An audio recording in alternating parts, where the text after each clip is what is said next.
O senador Isalci Lucas visitou o preso político Silvinei Vasquez e relatou aos colegas senadores, durante sessão plenária, os absurdos que presenciou. O senador fez um relato chocante das dificuldades para sequer conseguir fazer a visita, inclusive com declarações do ministro responsável de que o pedido teria sumido, e também da situação do preso e do empurra-empurra de responsabilidades entre órgãos. Isalci Lucas relatou as histórias contadas pelo ministro, pela Procuradoria-Geral da República e pela Polícia Federal e resumiu. Mas o que eu quero dizer é que a pessoa está lá. O senador disse, e eu fico imaginando o que representa o cara ser preso um dia. Experimente ficar uma semana na sua casa. Já é péssimo, não é? Imagine agora ficar numa prisão, sabendo que é inocente, sem condenação. E eu não sou advogado. E quem está aqui e é advogado, inclusive o nosso presidente, sabe disso. E eu sei que não tem lógica a pessoa que não é condenada ficar 11 meses presa esperando não sei o quê. O senador lembrou. E o tempo vai passando. Parece que as pessoas esquecem. E a gente não pode deixar isso acontecer. Isalci Lucas fez um apelo aos colegas para que tentem ter alguma empatia e pediu a aprovação da anistia aos perseguidos políticos. Ele disse: eu sei que muita coisa é questão política e eu espero, inclusive, aprovar o mais rápido possível neste Congresso a anistia do 8 de janeiro, porque não foi golpe. Isso é conversa fiada. Ninguém faz golpe no domingo com pessoas de idade, sem armas, sem exército, sem nada. Isso não é golpe. É um arruaceiro, como disse o ministro Marco Aurélio, do Supremo Tribunal Federal.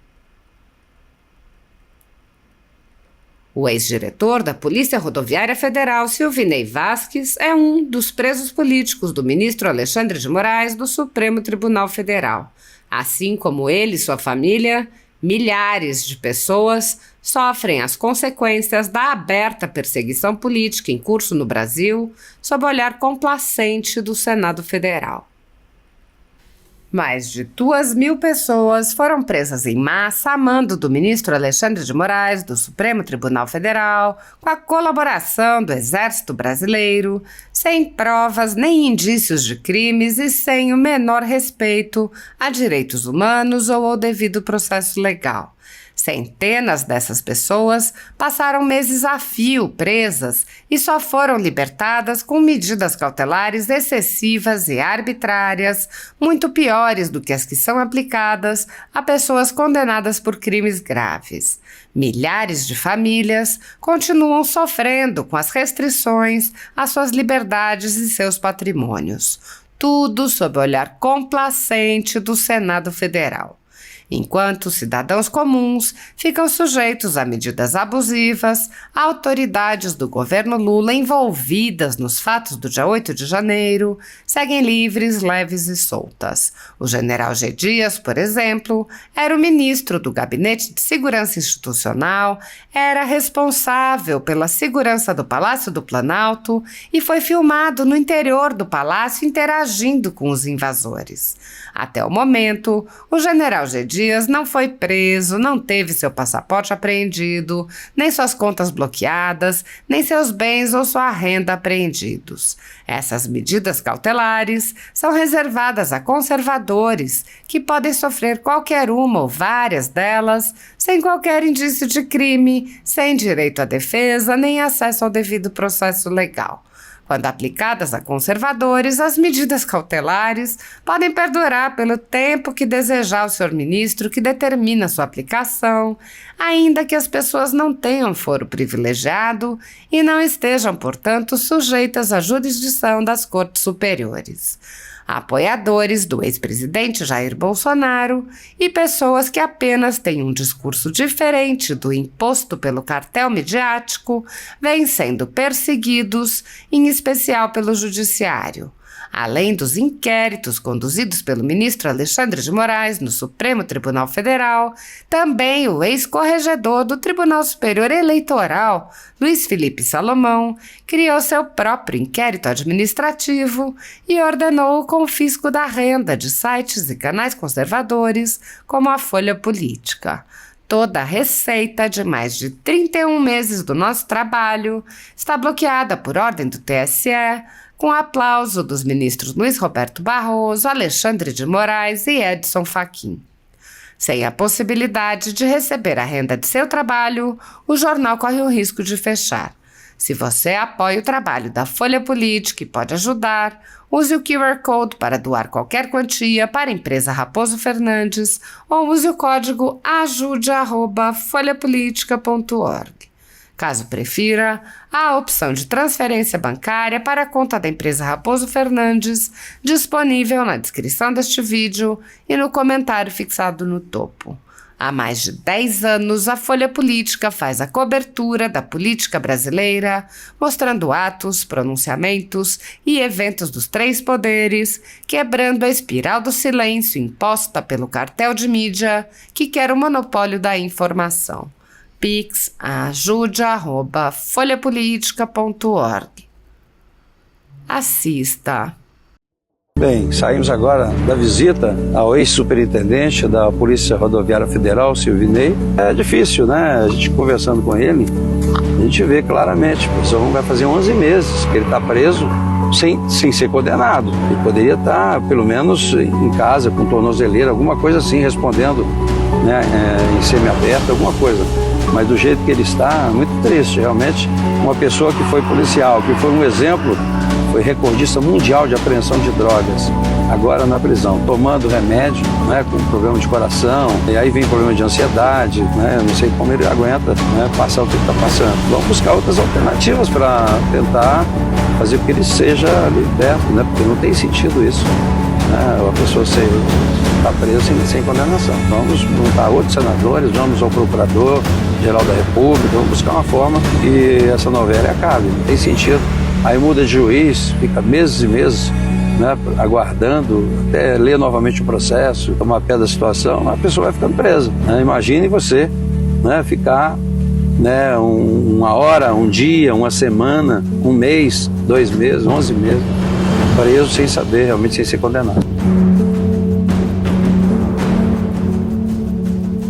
Bem, saímos há pouco agora aqui da Procuradoria-Geral da República, viemos conversar sobre o processo do Silvinei. Havia já um pedido para a soltura do Silvinei, a Procuradoria pediu informação da Polícia Federal, né, deu 15 dias, esses 15 dias depois foi prorrogado por mais 30, agora mudou a delegada e pediu mais uma prorrogação de mais 30. Então você imagina quem está preso, né, sem condenação, ciente de que não tem nenhum crime, que está totalmente isento de qualquer acusação, né, e por questão burocrática, mudança de delegados, a coisa vai passando 30 mais 30, já são 75 dias. Então nós já vamos marcar hoje ainda, né, uma reunião na Polícia Federal para que a delegada possa concluir imediatamente esse processo.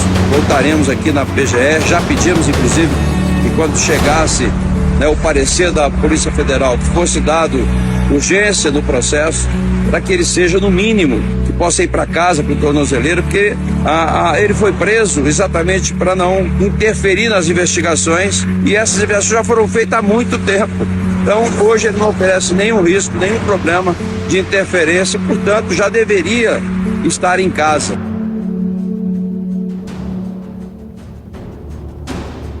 Bem, saindo agora aqui da Polícia Federal, vim aqui com a senadora Damares, exatamente para verificar com relação ao Silvinei. Estivemos de manhã na Procuradoria-Geral da República, viemos à Polícia Federal por entender que ainda faltava uma decisão, né, do processo do Silvinei aqui. Mas a informação que tivemos é que realmente a questão do inquérito é uma coisa, a questão de prisão é outra. E eles não está dependendo deles a questão da soltura lá do nosso ex-diretor, né, da Polícia Rodoviária Federal, Silvinei. Aguardando segunda-feira a volta do Procurador-Geral titular, ele que está cuidando desse processo, a gente possa agilizar esse processo. Não tem sentido mais, então tem que soltá-lo. Então estamos trabalhando para isso, né? Já fomos lá visitá-lo, fomos no ministro, recebemos autorização para visitá-lo, fomos na PGR, agora na Polícia Federal, e eu espero que a gente possa resolver definitivamente o mais rápido possível.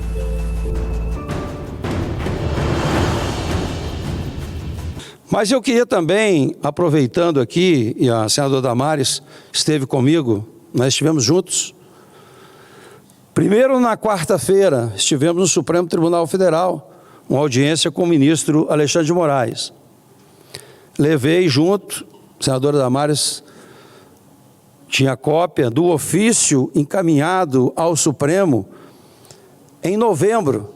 Dia 23 de novembro, 17 senadores assinaram um ofício solicitando do ministro Alexandre de Moraes a autorização para visitar o ex-diretor da Polícia Rodoviária Federal, que está preso desde agosto. Desde agosto.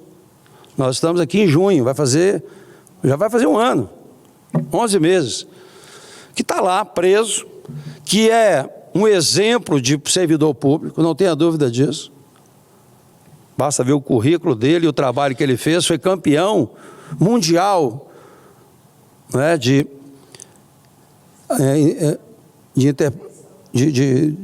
drogas, né? Foi o que mais apreendeu drogas no mundo, em termos, deve ir para o Guinness, no recorde. E aí o ministro disse assim, olha, acho que sumiu esse documento aqui, não sei o quê. Mais ou menos isso, olha, o documento assinado por 17 senadores. Mas, de qualquer forma, despachou no mesmo dia. Evidente que a imprensa soube primeiro que a gente que estava despachado, mas, de qualquer forma, fomos visitar ontem o ex-diretor Silvinei. E, óbvio, né, não tem... A gente já imagina, né? Imagina o cara ficar um dia, dois, uma semana, um mês, 11 meses, sem condenação. Ele não foi condenado. E não vi nada até agora, não é? E os advogados passaram para nós algumas informações, não há nada, que não tem ninguém, aliás, tem o do TRE, os 27 TREs do Brasil, não tem uma acusação, olha, eu fui votar, não deixaram eu votar, não tem isso, não tem nada. E está simplesmente preso. Saímos de lá preocupados, porque inclusive nós pedimos para visitar a cela, e lá no pátio número 5, né, tem as celas de 3 em 3, mas elas ficam abertas muitas vezes, e estava lá inclusive os ex-policiais condenados e pessoas idosas. E eu particularmente perguntei, né, de onde eram. Uns eram de Brasília, outros de São Paulo, outros. Um disse assim, eu sou do Rio. Na hora eu não percebi quem era. Na saída fiquei sabendo. O policial me disse, esse é o Elcio, que ele foi acusado, está preso em função de matar Marielle. Está lá, junto com ele. Então é evidente, né, que a gente fica assim, indignado até, porque realmente, não é, ele, afinal de contas, é um ex-diretor da Polícia Rodoviária Federal. Bem, fomos, e com problema, né, tomando remédio, óbvio, quem está lá fica ansioso, toma remédio, não é, tem exames para fazer, não consegue fazer exames sérios, né, que comprometem a saúde dele. Então fomos hoje de manhã, eu e Damares também, lá na PGR. Eu liguei ontem mesmo para o procurador está viajando, mas o subprocurador nos atendeu e também não saímos de lá com uma posição definitiva. Tínhamos dúvidas. Fomos até a Polícia Federal hoje e agradecemos então nós fomos recebidos assim imediatamente. Pedimos, uma hora depois fomos recebidos. Mas que também diz que não depende deles, porque são coisas distintas. Prisão é uma coisa e inquérito é outra. Mas o que eu quero dizer é que a pessoa está lá. E eu fiquei imaginando, né, o que representa o cara ser preso um dia. Experimente ficar uma semana na sua casa. Já é péssimo, né? Imagine agora ficar numa prisão, sabendo que é inocente, sem condenação. E eu não sou advogado. E quem está aqui, que é advogado, inclusive o nosso presidente, sabe disso, que eu sei que não tem lógica a pessoa que não é condenada ficar 11 meses preso, esperando não sei o quê. Peço mais um minuto, presidente, para encerrar. Então, a gente precisa, né, ter um pouco de se colocar no lugar do outro de vez em quando, né, para saber o que a pessoa está sentindo. E o tempo vai passando, parece que as pessoas esquecem. E a gente não pode deixar isso acontecer. Então, eu faço um apelo aqui, nós vamos continuar ainda, não é? Segunda-feira o procurador volta, nós vamos para o procurador, mas precisamos buscar uma alternativa para fazer justiça com relação a isso. Né? Eu sei que muita coisa é questão política e eu espero, inclusive, aprovar o mais rápido possível, neste Congresso, a anistia do 8 de janeiro, porque não foi golpe, é conversa fiada, ninguém faz golpe no domingo, com pessoas de idade sem armas, sem exército, sem nada. Isso não é golpe, é um arruaceiro, como disse o ministro Marco Aurélio do Supremo Tribunal Federal.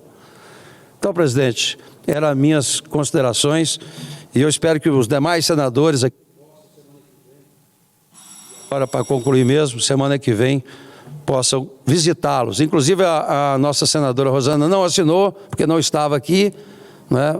Ver como faz para que ela também possa visitar, porque ele precisa realmente desse apoio dos senadores. Era isso, muito obrigado.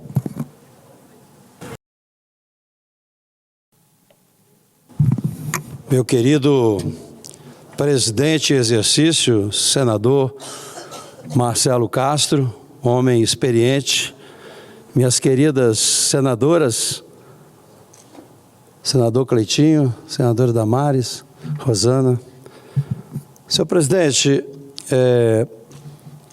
pude, né, ouvir bastante a fala de Vossa Excelência e também do nosso querido senador Amin, e tive a oportunidade também de participar de algumas audiências públicas, inclusive na época com o presidente, acho que do Conselho Federal de Psiquiatria, esteve também nessa audiência pública. Mas o que a gente discutiu muito, e a gente que está no mundo real e visita essas cidades, pessoas carentes, pessoas que estão em universidades, o que a gente percebe claramente é quem tem alguém na família que mexe com drogas, que é viciado, ficam desesperados. A última, no Guará, inclusive, uma cidade, minha cidade do coração, eu encontrei com uma mãe que deu sinal, queria falar comigo, e ela desesperada, né, porque o filho dela era viciado e já tinha roubado tudo, e estava roubando também a vizinhança toda. Então a gente precisa conhecer um pouco esse mundo real aí. E deixar claro, né, para todos que o papel do Congresso Nacional é nossa prerrogativa, é legislar, não cabe ao Supremo ficar definindo políticas públicas. Nós somos eleitos para isso.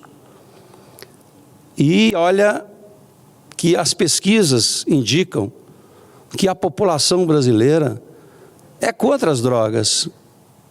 E traduzindo, né, acredito que seja pela criminalização, porque na prática o governo não tem políticas públicas para oferecer para esses jovens que normalmente entram no mundo do crime, das drogas, exatamente por não ter. Minha avó já dizia lá atrás, minha bisavó também, cabeça vazia, oficina do diabo, não tem o que fazer, vai fazer o que não presta.